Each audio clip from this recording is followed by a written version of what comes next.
नमस्कार दोस्तों, आज जो हम स्टोरी देखने वाले हैं उसमें ये सीखेंगे कि जो भी हम दुनिया को देंगे, चाहे वो इज्जत हो, सम्मान हो या धोखा, वो अपने पास उसी स्पीड से वापस आएगा।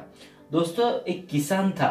किसान दूध से बनी हुई चीजें जैसे दही, मक्खन वगैरह जो भी है वो शहर में जाकर बेचने का काम करता था। वो हर हफ्ते शहर में जाता था। उसने एक नए दुकानदार से बात की और उनको पहली बार माल दे दिया और उसी दुकान से कुछ तेल, अगरबत्ती, साबुन और 1 किलो चीनी ले लिया और अपने घर गया। अपने घर जाने के बाद में उसकी बीवी ने दूध से बनी हुई मक्खन वगैरह चीजें बना के रखी थी। अगले हफ्ते फिर वो उस दुकानदार के पास अपना जो मक्खन वगैरह जो बनाया हुआ था वो लेके गया और उसने वापस वही किया। उसने माल बेच दिया उसको और वो दुकान में से कुछ चीजें वापस घर पे लेके आया। अगले हफ्ते जब दुकानदार के पास वो जो मक्खन वगैरह बना के लेके गया, तब जैसे ही उसकी एंट्री उसके दुकान में हुई तो दुकानदार एकदम से चिल्लाया, वही रुकना, इसके बाद मुझे वापस माल देने नहीं आया ना, मुझे धोखा हुआ है और मुझे जो भी धोखा देता है उनसे मैं व्यवहार नहीं करता हूं। उसी वक्त जो इंसान था, दूध की चीजें बनाकर बेचने वाला, उसने कहा, दोस्त मैं हाथ जोड़ के विनती करता हूँ, मुझे इतना बताओ पहले मैंने आपको क्या धोखा दिया है।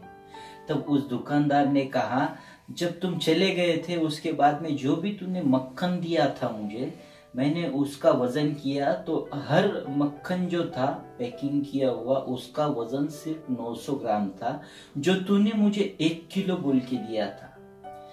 तब उस इंसान ने कहा, दोस्त मैं तो गरीब इंसान हूँ, मेरे पास तो इतना पैसा भी नहीं है कि पलड़े में जो वजन काटा है, जो वजन का रहता है वो खरीद सकूं। तो मैं आपसे जो चीनी लेके जाता था 1 किलो, उसी का वजन करता था और उस एक पलड़े में आपने दी हुई 1 किलो चीनी रखता था और दूसरे पलड़े में जो मक्खन था वो रखता था और उसी का पैकिंग करके लेके आता था। मुझे पता भी नहीं था कि आप ही कम दे रहे हो। तो दोस्तों, कहानी यही खत्म हुई है, लेकिन हमें इस कहानी से क्या सीखने को मिला? हम अपनी जिंदगी में जिसे भी और जितना भी अगर धोखा देते हैं, हम मदद करते हैं, जो भी चीज करते हैं, सम्मान देते हैं, तो उतनी ही स्पीड से वो चीजें हमारे पास आकर्षित होती है। हम कहते हैं कभी कभी, मुझे अचानक से कुछ रीजन नहीं था लेकिन मैं अचानक से खुशी हुई और हंसी आई, तो वो इसी का जादू है। कभी हमने किसी को मदद की होगी, किसी को खुशी दी होगी और अचानक से हम खुश हो जाते हैं। और कभी अगर गलती से भी किसी दुख देते हैं हम, तो हमें जाने अनजाने में उस दुख को वापस से भोगना पड़ता है। इस बात पे हम विश्वास रखे ना रखे, लेकिन ये एनवायरनमेंट जो है ना, इसका नियम है, जो भी हम इसे देंगे वो हमें वापस मिलता है, चाहे वो तुरंत मिले या थोड़ी देर बाद मिले या कुछ साल बाद मिले। तो दोस्तों, हम भी अपनी जिंदगी में अच्छे से रहे, अच्छी बातें करें, अच्छे काम करें, लोगों को मदद करें और खुश रहे। थैंक यू वेरी मच दोस्तों, आपने टाइम दिया।